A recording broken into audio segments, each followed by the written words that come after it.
What is up, guys? I am excited to be back.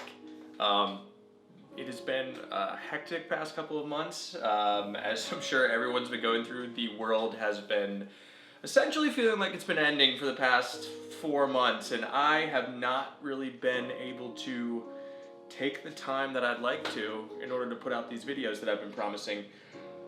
I got back from Jackson Hole about 3 months ago, and that's really when kind of everything, shit hit the fan.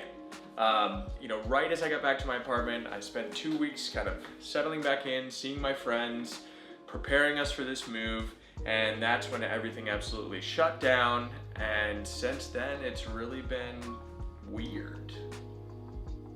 I don't really know how else to describe it. But now I have kind of taken the time to wrap my head around everything that's going on and finally, cleared my head. This is bad. I've finally gotten to a point where I've been able to wrap my head around everything and sort of settled in. We've just moved here and we're almost fully moved in at this point. I've finally got a desk set up. I'm actually at a desk right now in what's going to become my studio. Got this great IKEA desk, some backlights, a few other things coming in. I'm starting to get it all set up. You can see this hook behind me here.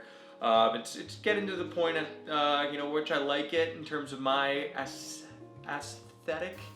Indubitably. But I now have some time where I'm going to start putting out videos again. It kind of derailed my whole plans. I wanted to be putting out the morning coffee content.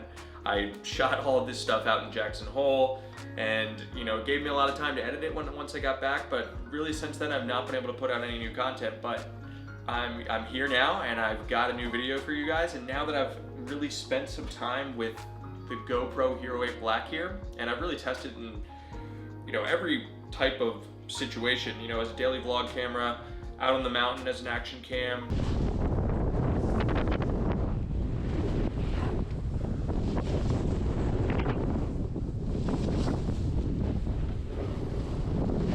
I've used it for moto vlogging.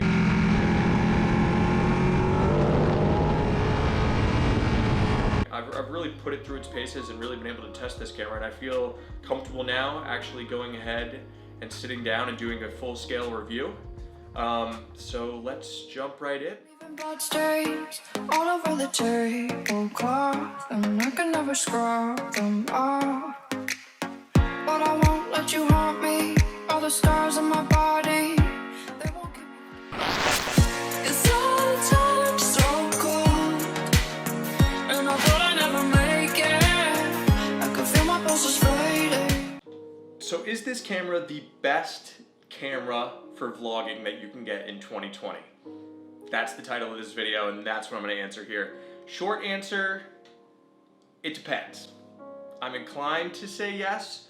I basically decided to get this camera specifically for my trip out west, where I was going to be doing a lot of skiing, and I knew that I wanted something that was going to be light, something that was good for action type of vlogging when I was, wanting to film myself, skiing on the slopes. I wanted it to be functional in inclement weather. I just really wanted it to be low profile out on the mountain and easy for me to be able to pull it out and get cool shots, at a moment's notice in, less than ideal situations. So for that, it's been really, really, really good. As a daily vlog camera under more normal circumstances, whether you're just vlogging in your house, in the neighborhood, in the city, doing any different number of things, there are probably better options, but I don't know if there are better options for this price. So I basically was looking at a number of different cameras when I was, looking to get myself set up with equipment for my trip. I looked at the Sony a6400, which I know they marketed directly at vloggers, and that camera is really awesome. It shoots, for an APS-C censored camera, and for the price, it shoots really, really high quality video, and it also is pretty small and low profile. I also looked at the a6600, which comes with IBIS. Another thing that's gonna be really, really important for when you're doing vlogging and, holding the camera in front of yourself and shakes around, stability is really, really crucial, especially when you're filming yourself. So The reason I didn't end up with either of those cameras is the a6400 was really tempting, and I almost got that camera. And then the a6600 was released, and it really felt like a waste to spend $899, whatever the a6400 costs, when the a6600 was about $1,100, so it was $300 more, and you got the IBIS. It was something that I felt that I needed. And then at that point, $1,100 plus a lens, you're sort of scraping the surface of, a Blackmagic Pocket Cinema camera 4K, which is another camera that I really, really want for shooting my more cinematic stuff.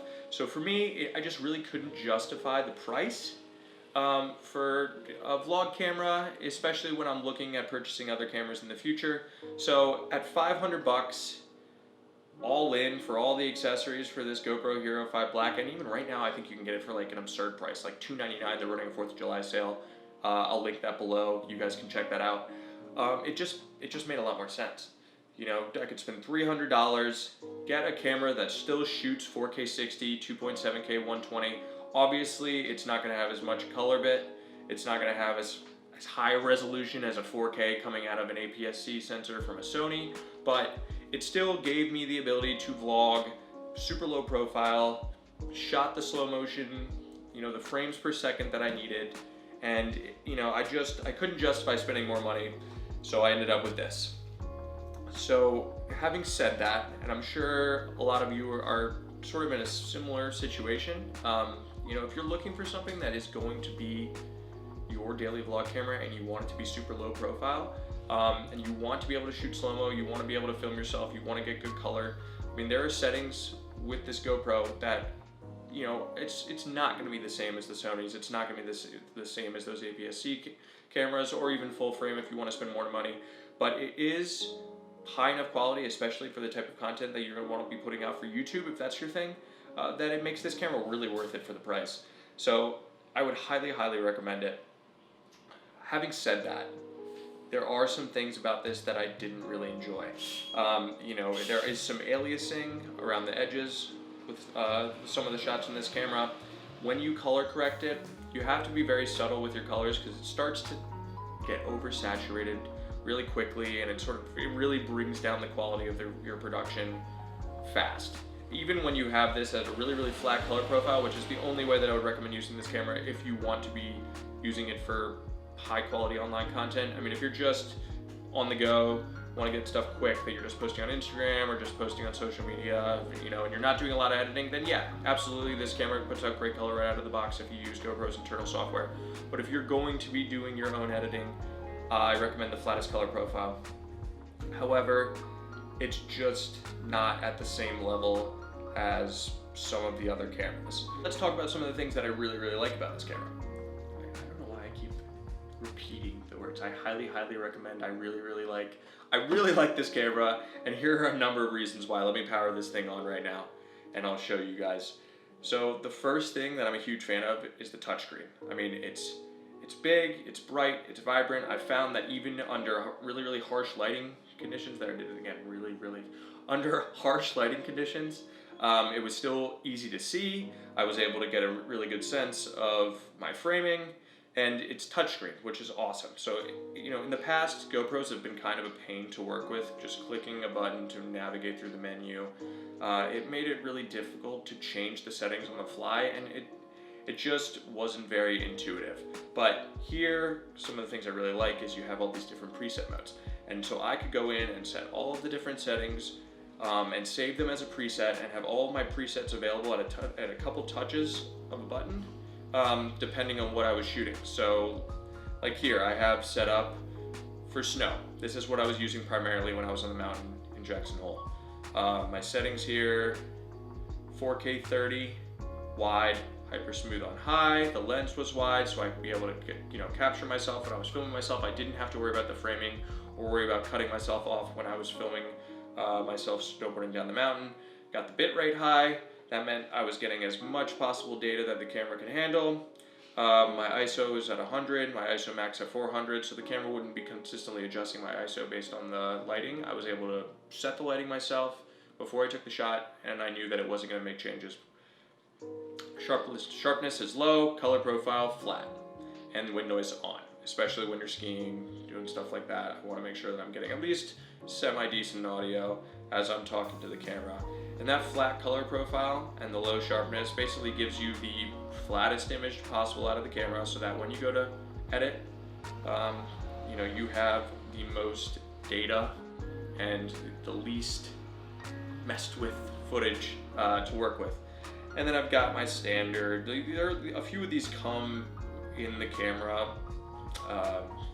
stock, I guess, and then I went in and changed some stuff myself. And activity was another one of my settings, 4K 60 wide. That was when I was doing, I use that more when I'm motovlogging because it makes it smoother, because I'm constantly moving my head and there's so much going on. It just kind of smooths out the footage. Cinematic, this is when I was using the camera to try and get, as best as I possibly could, some cinematic shots to throw into these YouTube videos and vlogs of mine. So I have that at 4K 30 linear. Linear means it's not going to have as much of that sort of aliasing on the side, the fisheye effect. It's going to be as if you're using just a standard, you know, 50mm or something along those lines camera lens, and it gives you the most cinematic effect that you can possibly get out of this camera. And then I've got my slow-mo, 2.7K, 120, and wide. I was using that whenever I was doing sort of action sports, and I wanted to be able to take that shot or that footage and slow it down.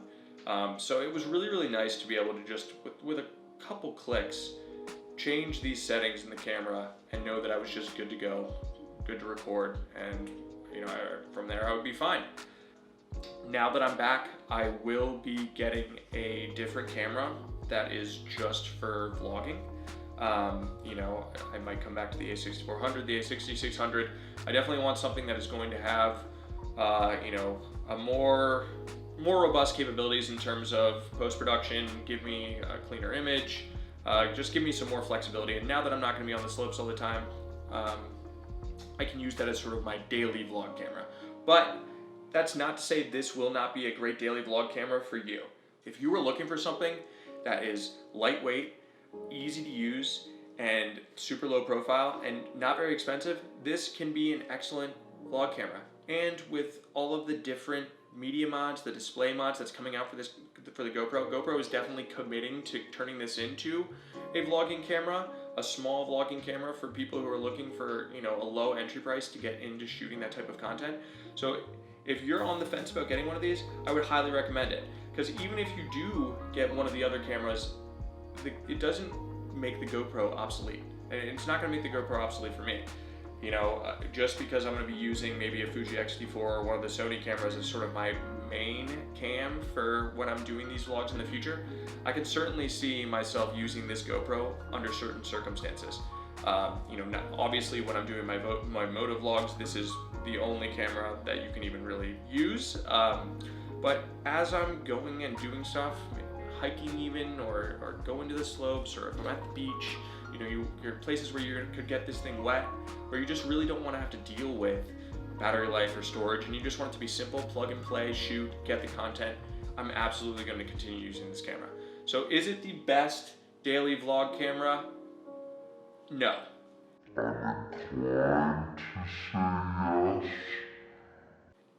Could it be the best daily vlog camera for you? Absolutely.